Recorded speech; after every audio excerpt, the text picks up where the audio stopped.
सभी गुरु भाई बहनों को जय गुरुदेव। सिद्ध युग में नाम जप पर बहुत जोर दिया जाता है। हम सब भी आपस में बात करते हैं तो नाम जप पर जोर देते हैं। साधक नया है या पुराना है, कोई भी समस्या का समाधान है, चाहे वो भौतिक समस्या हो, चाहे वह आध्यात्मिक उन्नति करना हो, हम सभी कहते हैं कि लगातार नाम जप कीजिए, सघन नाम जप कीजिए। आखिर नाम जप इतना महत्वपूर्ण क्यों है? गुरुदेव हमेशा बोलते हैं कि नाम जप चाबी है। आप जो भी कीजिए, लेकिन नाम जप के बिना पार नहीं पड़ेगी। आप ध्यान करते हैं, ध्यान कम कीजिए, ज्यादा कीजिए, लेकिन नाम जप के बिना पार नहीं पड़ेगी। गुरुदेव कहते हैं कि लगातार नाम जप करना है, साइकिल की चेन की तरह, तेल की धार की तरह।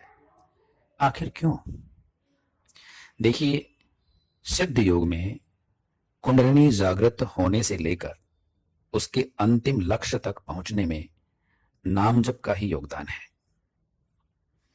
नाम जप जितना अच्छा होता है, ध्यान भी उतना ही अच्छा लगता है और गुरु के प्रति श्रद्धा भी बढ़ती जाती है। शुरू में गुरु के प्रति विश्वास रहता है और यही विश्वास धीरे धीरे श्रद्धा में बदलता जाता है। गुरुदेव कहते हैं कि 100% श्रद्धा इज इक्वल टू ज्ञान। जिस दिन पूर्ण श्रद्धा हो जाएगी, उसी दिन ज्ञान हो जाएगा।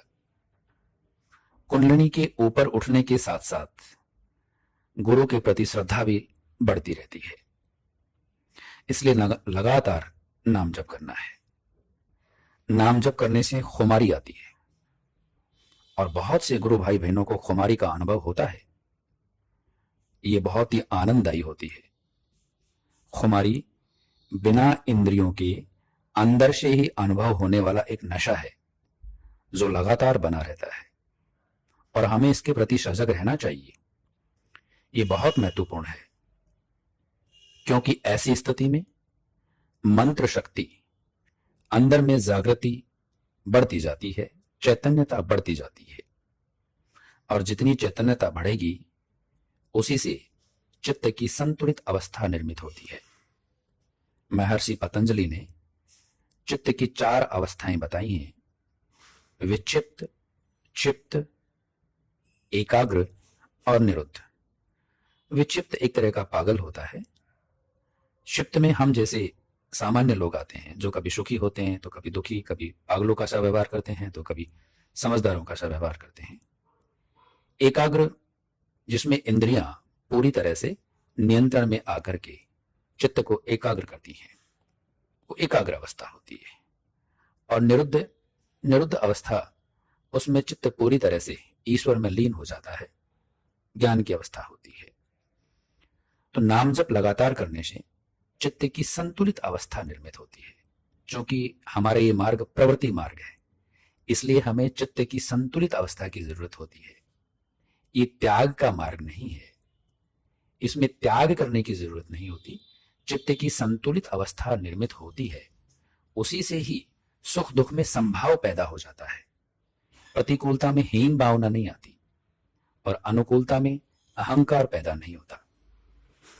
नाम जप से चित्त शक्ति, कुंडलिनी शक्ति चित्त को निर्मल कर देती है, जिससे बुद्धि का निश्चयात्मक रूप विकसित होता है, अर्थात विवेक जागृत होता है, जिससे यथार्थ ज्ञान बाहर आता है और बाहर की समस्याओं का समाधान करता है।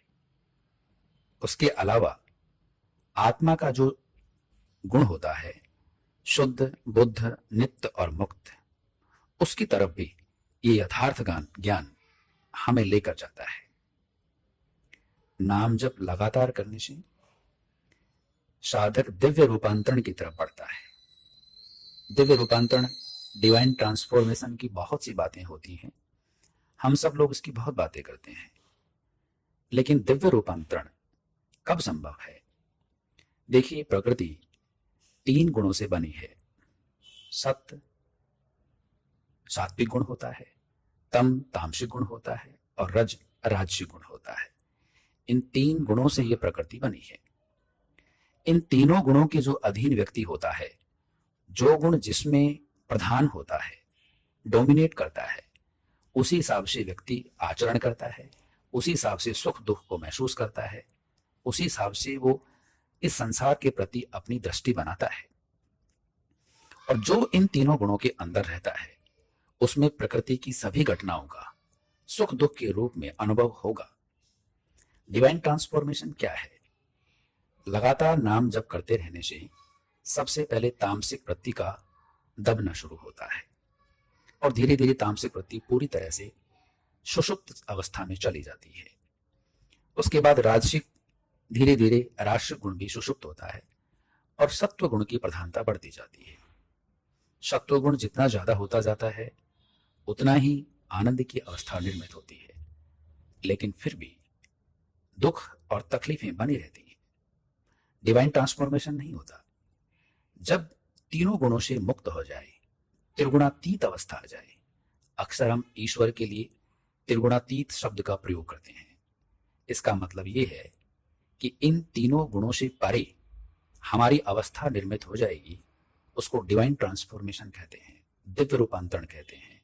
और ऐसे व्यक्ति पर प्रकृति में रहते हुए, प्रवृत्ति मार्ग पर चलते हुए, आनंद का भोग करते हुए, सुख और दुख से परे रहते हुए ज्ञान के उच्चतम स्तर पर पहुंच जाता है, जिसको मुक्त अवस्था कहते हैं। नाम जप लगातार करने से ही सभी समस्याओं का समाधान संभव है। तो इस प्रवृत्ति मार्ग में रहते हुए, आनंद को प्राप्त करते हुए अंतिम लक्ष्य तक अगर पहुंचना है, तो निश्चित रूप से सिद्ध योग में नाम जप ही महत्वपूर्ण है। लगातार करना है। गुरुदेव का आशीर्वाद बना रहे। जय गुरुदेव।